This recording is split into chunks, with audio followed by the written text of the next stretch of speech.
Yo, at samahan nyo kaming gumawa ng Graham Balls ng pinsan ko. Dahil ngayong araw ay may umorder sa atin ng isang tub ng Oreo. Nag-chat lang sa akin yung friend ko sa FB dahil nagkikrave daw sa Graham Balls yung tita niya. Kaya't eto ay naghalo na ng dough yung pinsan ko. Graham Balls by Jonas Ignacio nga pala yung pangalan ng brand namin. At ito naman ang pinsan kong si Emon. Kung mapapansin nyo nga ay konti lang yung dough namin. May tamang sukat na kasi kami para sa isang tub. Kaya't kahit anytime kung may umorder ay kaya namin gawin agad-agad. At ito nga yung lalagyan ng Oreo namin. By the way, totoong Oreo nga yung gamit namin. Kahit may kamahalan, okay lang, masarap naman. Kaya't Oreo, baka naman. At ayan, minekos-mekos na nga pala ng pinsan ko yung Graham Balls. At ipapagulong-gulong dito sa Oreo Crush. At ako naman ay nagupit na ng sticker na ididikit namin sa lalagyan. Gabi na nga ng mga oras na ito. Pero wala naman kaming working hours dahil nagsisimula pa lang kami. Kahit anong oras ay gagawin namin yung mga order nyo. By the way guys, available nga pala kami sa order araw-araw. Mag-message lang kayo sa aming page. Tapos ang pinakamaganda ay i-follow nyo na rin kami para masuportahan nyo itong tinatayo kong negosyo. At dito ngay natapos na rin namin ang Graham Balls. Pipicture na lang namin ito para sa marketing.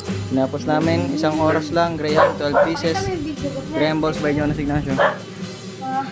At yes, dahil nga Oreo lang siya, mabilis lang namin siyang ginawa, isang oras lang. At dito ngay dineliver na rin namin siya sa umorder. Hindi ko na rin pinakita yung mukha ng umorder dahil nahihiya rin ako mag-video. Oreo, bagong flavor. Ito na yung bagong Oreo namin. Sa loob na yung Oreo niya.